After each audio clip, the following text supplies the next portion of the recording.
Hi, welcome to the Backbenchers Way. My name is Vinay. Switch to 1.5x. This is about me. Um, इसके बारे में पढ़ सकते हो. आज बात करेंगे DSSB PGT हिस्ट्री के एग्ज़ाम के बारे में जो कल हुआ था एंड मेरा क्या एक्सपीरियंस रहा उसका थोड़ा बहुत एनालिसिस देखेंगे. एनालिसिस हम करेंगे तीन पार्ट्स में. पार्ट वन के बारे में, फिर history and then teaching methodology. ठीक है, तीनों के अलग अलग के बारे में बात करेंगे. पहला पार्ट वन मुझे लगा मॉडरेटली डुएबल था. ठीक है, इतना कुछ मतलब डिफ़िकल्ट नहीं था, बट मतलब मॉक टेस्ट अगर बेसिक लगाए हैं तो आई थिंक डुएबल था. ठीक है, सेक्शन वाइज बात कर लेते हैं. पहला जो रीजनिंग सेक्शन था, आई थिंक 16-17 क्वेश्चन आराम से डुएबल था. मैंने आई थिंक 19 अटैम्प्ट किए, एक क्वेश्चन मेरे से नहीं बना, बट बाकी डुएबल था. तो आई थिंक एक एवरेज स्टूडेंट की तरह अगर हम ले लें तो 15-16 क्वेश्चंस आराम से डुएबल थे. ठीक, बाकी दूसरा मैथ्स वॉज ट्रिकी. ठीक है, ट्रिकी था और थोड़ा सा लेंदियर भी था. ठीक है, तो रफली अगर एवरेज स्टूडेंट की तरह देखें तो रफली अराउंड 13-14 क्वेश्चंस आराम से डुएबल थे. मैंने आई थिंक मैंने खुद 15-16 के आसपास करे हैं. ठीक है, 3-4 क्वेश्चंस पर मतलब बहुत लेंदी थे तो मैंने छोड़ दिया. दूसरा आई थिंक जीएस में मुझे लगा थोड़ा सा करंट अफेयर मुझे कम लगा, थोड़ा सा एब्सर्डिटी, थोड़ा सा 4-5 क्वेश्चंस तो वो आते ही हैं, but I think 10 to 12 questions आराम से डुएबल थे. ठीक है, 12-13 क्वेश्चंस मतलब अगर नेट नेगेटिव काट के अगर बन रहे हैं तो ठीक है. उसके बाद इंग्लिश हिंदी में एक चीज़ थोड़ा सा नोटिस करने वाली बात ये थी कि पैसेज जो था दोनों में काफ़ी इंटरप्रिटेशन बेस्ड आया था. उसके जो क्वेश्चंस थे वो भी इंटरप्रिटेशन बेस्ड थे, मतलब डायरेक्ट आंसर नहीं थे इंग्लिश हिंदी में. ठीक है, दोनों पैसेज में. दूसरी बात, ग्रामर थोड़ा सा ट्रिकी लगा मुझे दोनों में, खासकर हिंदी में.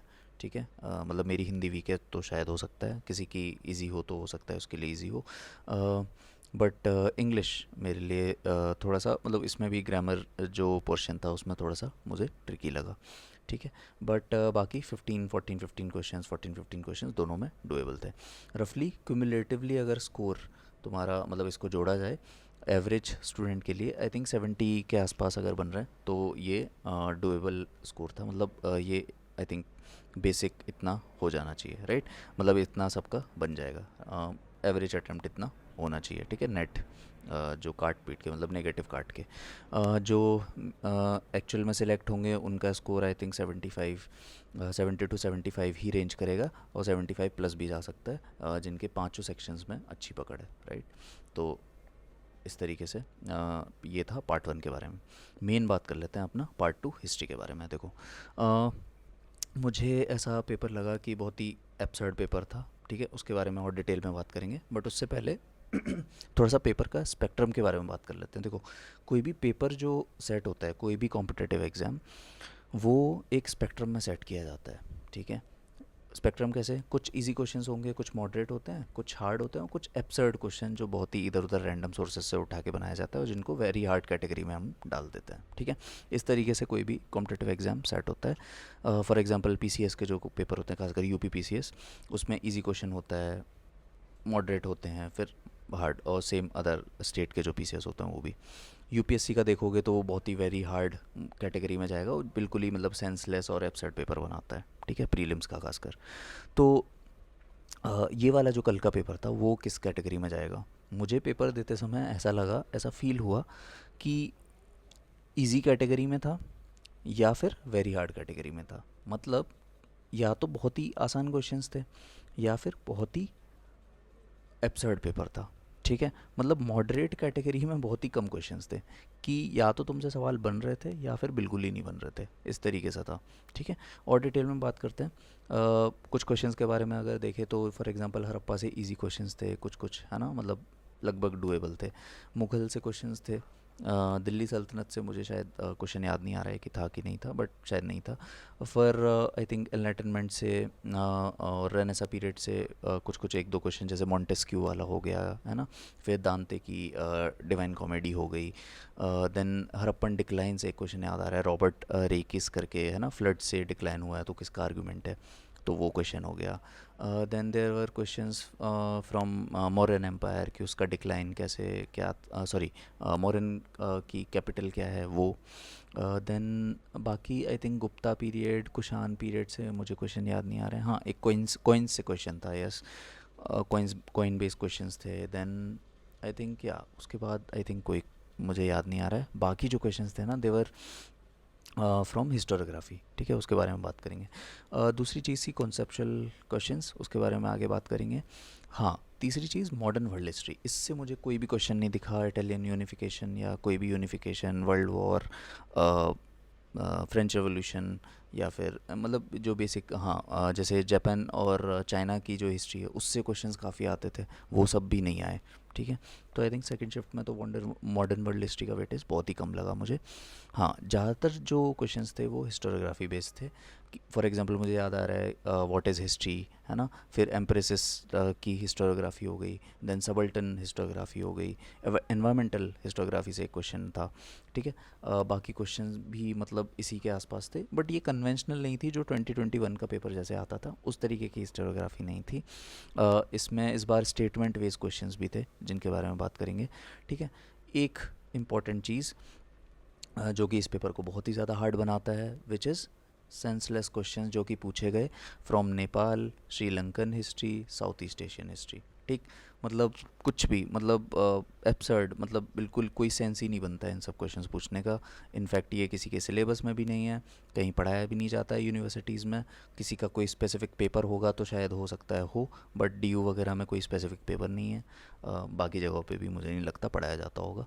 तो आई थिंक कोई पॉइंट ही नहीं है इसको पूछने का, कोई सेंस ही नहीं बनता है किस तरीके से लाइक वो रिक्रूटमेंट में इस तरीके के सवाल बन रहे हैं। आई थिंक मुझे तो यही लगता है कि पेपर को एकदम हार्ड बनाने के चक्कर में ये लोग करते हैं कि मुझे आई थिंक नेपाल की हिस्ट्री से 15 से 20 क्वेश्चंस होंगे आराम से, है ना। फिर श्रीलंका से भी आराम से अच्छे खासे क्वेश्चंस थे, 4-5 question, 4-5 south east Asian history से थे, है ना। मेजॉरिटी क्वेश्चंस तो हिस्टोग्राफी से ही लगभग थे, ठीक है। बाकी पेपर मुझे लेंदी लगा, यस, ठीक है। लेंदी इन द सेंस कैसे, मल्टीपल स्टेटमेंट्स और कॉन्सेप्चुअल क्वेश्चंस, ठीक है।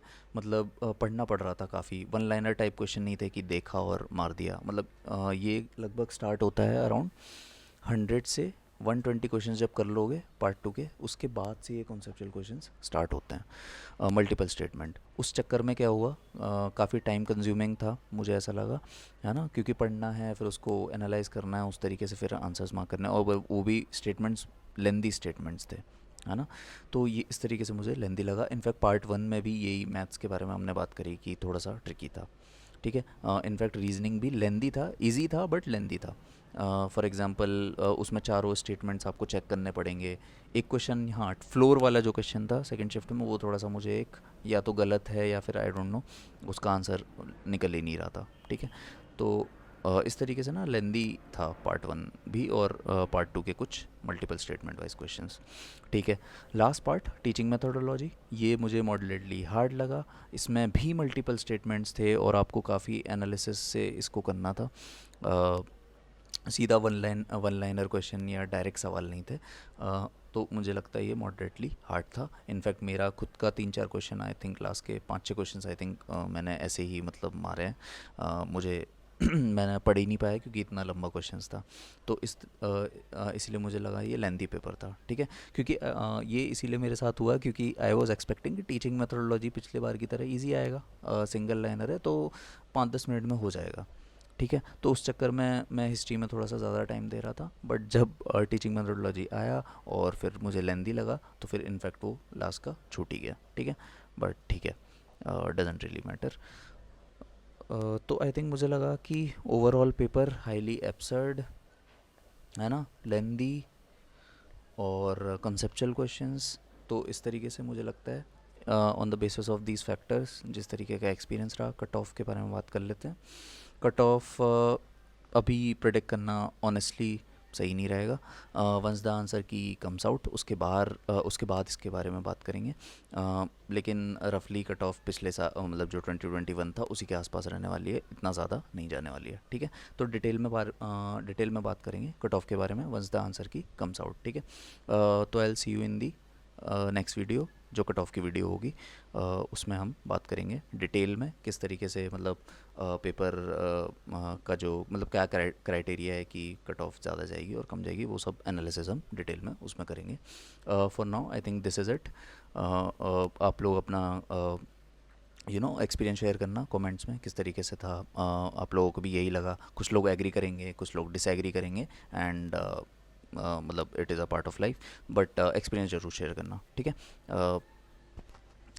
ठीक है. I think this was it. I will see you in the next cut off video. ठीक है. थैंक्स.